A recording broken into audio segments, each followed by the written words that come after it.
मित्रांनो, 20 मे 2024 रोजी याच चॅनेलवर मी एक व्हिडिओ टाकला होता आणि त्या व्हिडिओचं नाव होतं पब संस्कृतीचा नंगा नाच. मित्रांनो, हा व्हिडिओ होता अर्थातच पुण्यातील कल्याणी नगर येथे. आता कल्याणी नगरमध्ये त्यावेळेला बराच काही गोंधळ झाला होता, म्हणजे आजही तो चालूच आहे. पण त्यावेळेला अगदी हाय प्रोफाईल केस झाली होती. एका बांधकाम व्यावसायिकाच्या मुलाने या बॉलर नावाच्या पब मध्ये रात्रभर प्रचंड दारू पिऊन नशेच्या भरामध्ये भल्या पहाटे पहाटे कल्याणी नगरमध्ये एका टू व्हीलरला धडक दिली आणि या धडकीमध्ये मित्रांनो 2 अभियंत्यांचा अंत झाला. बडे घर के बडे लोक. त्यामुळं ही केस खूप हाय प्रोफाईल झाली, खूप माध्यमांमध्ये ही गाजली, खूप वर्तमान पेपरमध्ये यांच्या बातम्या आल्या आणि ते तुम्हाला पुढे माहितीच आहे की ते रक्ताचे नमुने वगैरे बदलणे वगैरे वगैरे काय झालं ते. तर ही केस या कल्याणी नगरमध्ये झाली आणि या बॉलर नावाच्या जो काही पब होता या पबला त्यावेळेला कायद्याने सील लागले. आता सील लागल्यानंतर आज मात्र हा बॉलर नावाचा जो पब आहे तो अतिशय आनंदाने व्यवस्थितपणे चालू आहे. कुणाचा आशीर्वाद आहे याच्या पाठीमागे? कुणाचा? असे कल्याणी नगर मधले अनेक पब आहेत की ज्यांना सील लागलं आणि तुम्हाला आम्हाला काही कळत नाही, फक्त ते सील लागलेलं बातमी येते कळतं, पण ते सील कधी ओपन होतं ते तुम्हाला आम्हाला कळत नाही. त्याच पद्धतीने या बॉलर नावाच्या हा जो काही पब आहे या पबचं सील खोललं गेलं आणि तो पुन्हा मस्तपैकी तो चालू आहे.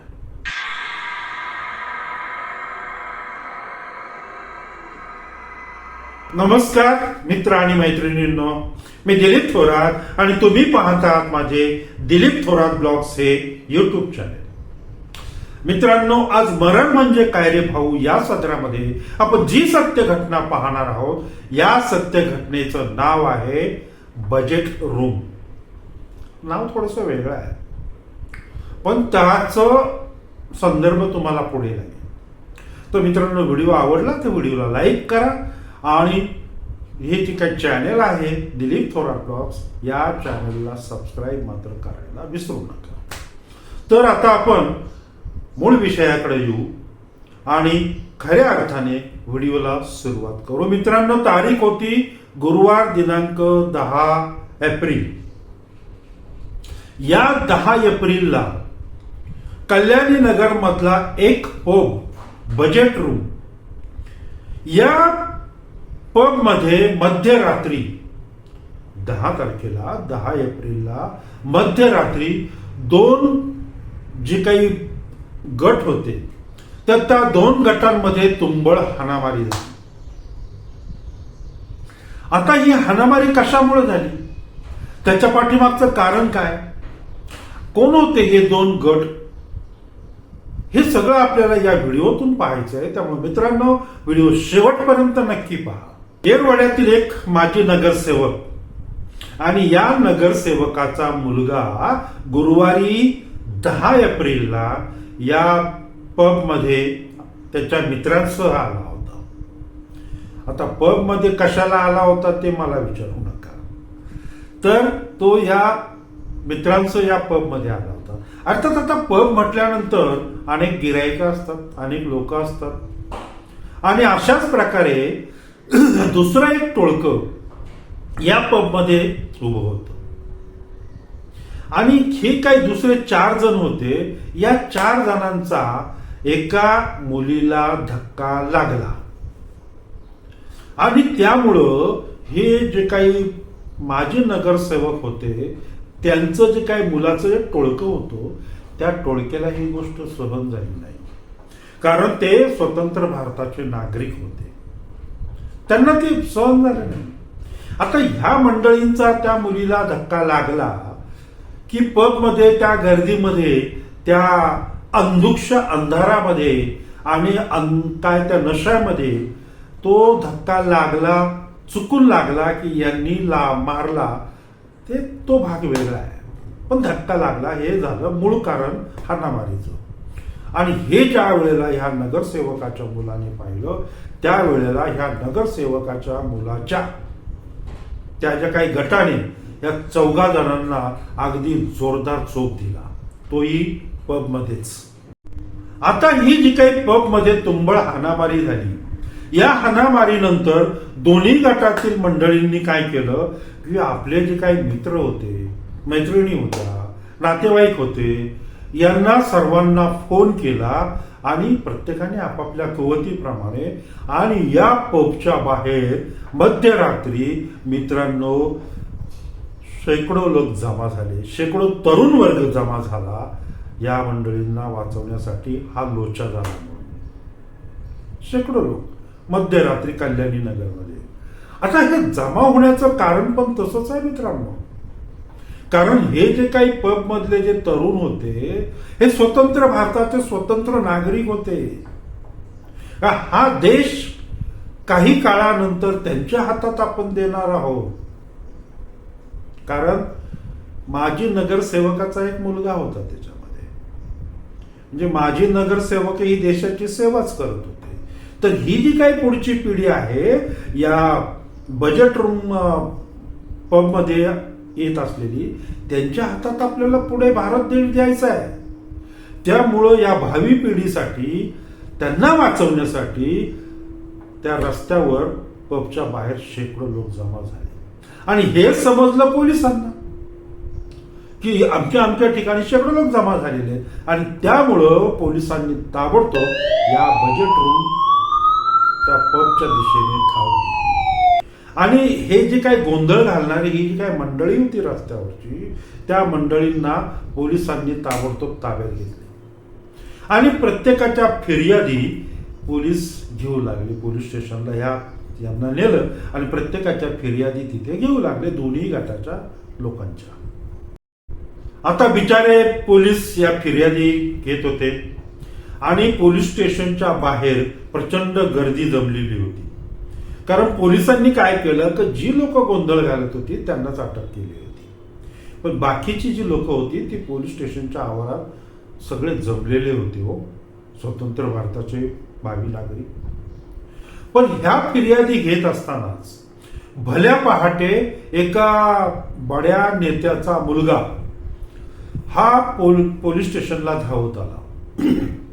म्हणजे असंही समजतं की हा जो बार आहे, हा जो पब आहे, तो पब या बड्या नेत्याच्या मालकीचा आहे असं म्हटलं जातं. आणि त्यामुळं हा तो बड्या नेत्याचा मुलगा जो आहे, हे काही स्वतंत्र भारताचे जे काही नागरिक आहेत, भावी पिढी घडवणारी ही जी काही मंडळी, दारू पिऊन नंगानाच करणाऱ्या या भावी पिढीच्या, स्वतंत्र भारताच्या भावी पिढीच्या संरक्षणासाठी हा बड्या नेत्याचा मुलगा धावून आला असं म्हटलं तर वावगं ठरणार नाही. आता पोलिसांची फिर्यादी चालू होत्या. बाहेर पोलिसांच्या पोलीस ठाण्याच्या आवारामध्ये प्रचंड प्रमाणामध्ये गोंधळ चालू होता.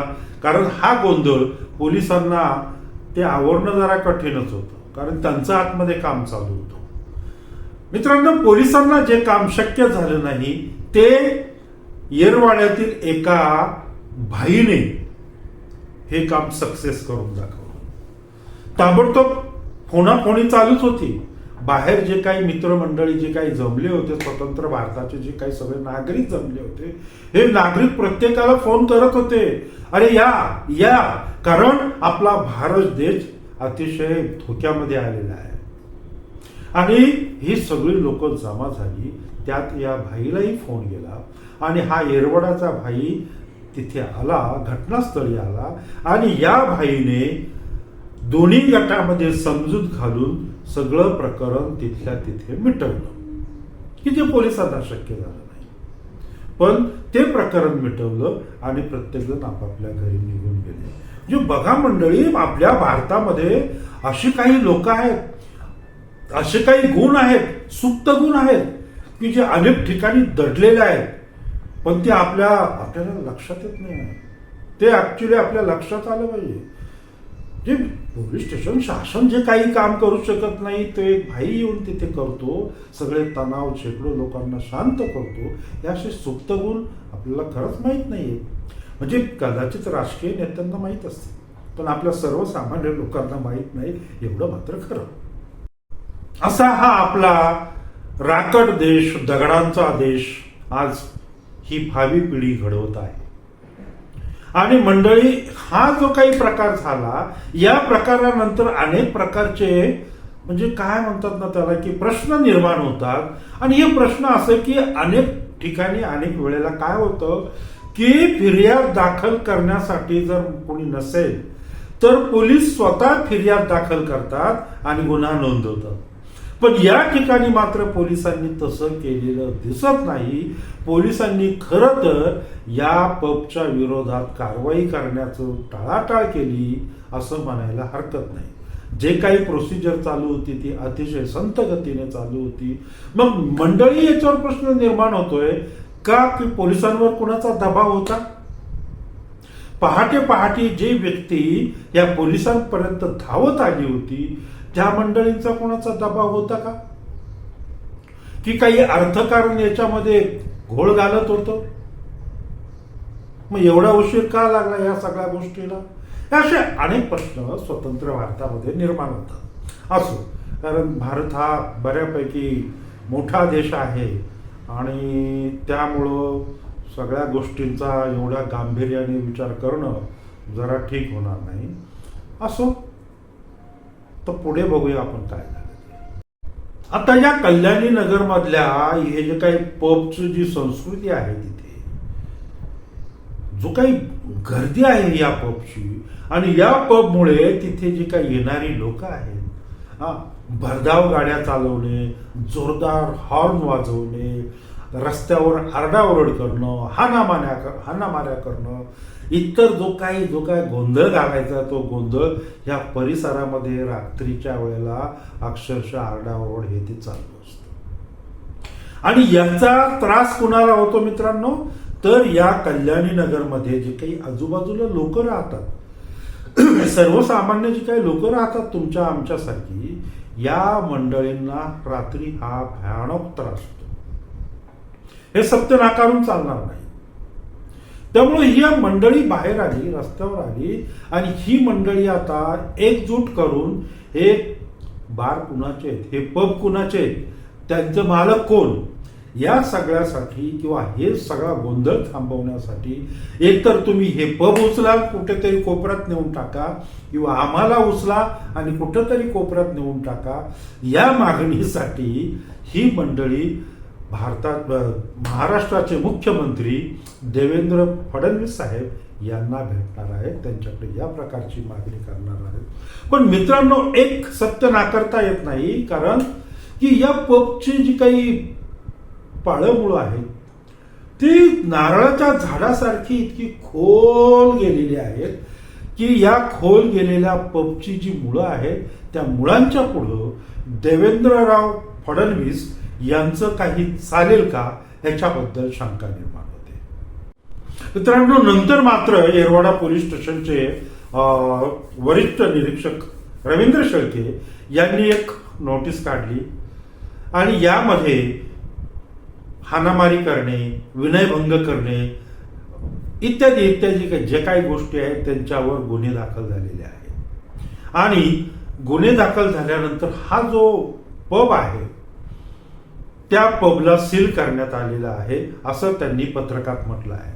मित्रांनो, एक गोष्ट सांगतो तुम्हाला की या पबला, बजेट रूम नावाच्या पबला, यापूर्वी 2 ते 3 वेळा सील झालेलं होतं. शासनाने तो सील केला होता, परंतु हे सील अलगद कधी निघून गेलं हे कुणालाच समजलं नाही. आता जे काही सील लागलेलं आहे, शासनाने जे सील लावलेलं आहे, हे सील कधी गळून पडेल याची काही शाश्वती नाही. कारण काय म्हणतात ना, रोज मरे त्याला कोण रडे. अहो, कायमच त्यांना सील लागतं, काहीतरी व्यवहार होतो, काहीतरी बोलणं होतं आणि हे सील ऑटोमॅटिक गळून पडतं. हा रोजचा धंदाच झालेला आहे. मंडळी, पण महाराष्ट्र शासनाने नक्की अतिशय गांभीर्याने विचार केला पाहिजे त्या तिथल्या कल्याणी नगरच्या रहिवाशांचा. आणि एवढ्या गजबजलेल्या ठिकाणी तुम्ही पबचं परमिशन कसं देता, हाही एक प्रश्न निर्माण होतो. साधं दारूचं दुकान टाकायचं असेल तर आजूबाजूच्या लोकांची एवढ्या मीटरपर्यंत शाळा नको, एवढ्या मीटरपर्यंत अमकं नको, एवढ्या मीटरपर्यंत तमकं नको, आजूबाजूच्या लोकांची एनओसी पाहिजे, सोसायटीची एनओसी पाहिजे, 1760 लपडी. आणि या गजबजलेल्या ठिकाणी कल्याणी नगरमध्ये एक नाही हो, कितीतरी पब आहे. आणि हा पबच्या नंगा नाच हा रात्रभर चालू असतो. दिवसा शांत असतं पण रात्रभर चालू असतं. आणि स्वतंत्र भारताची एक भावी पिढी नासवण्याचं काम, बिघडवण्याचं काम हे पब संस्कृती करत असे. हे महाराष्ट्र शासनाच्या कसं लक्षात येत नाही. मित्रांनो, आता इथेच थांबतोय. पुन्हा तुमच्यासमोर लवकरच येतोय एक नवीन सत्य घटना घेऊन येणाऱ्या रविवारी. तोपर्यंत नमस्कार.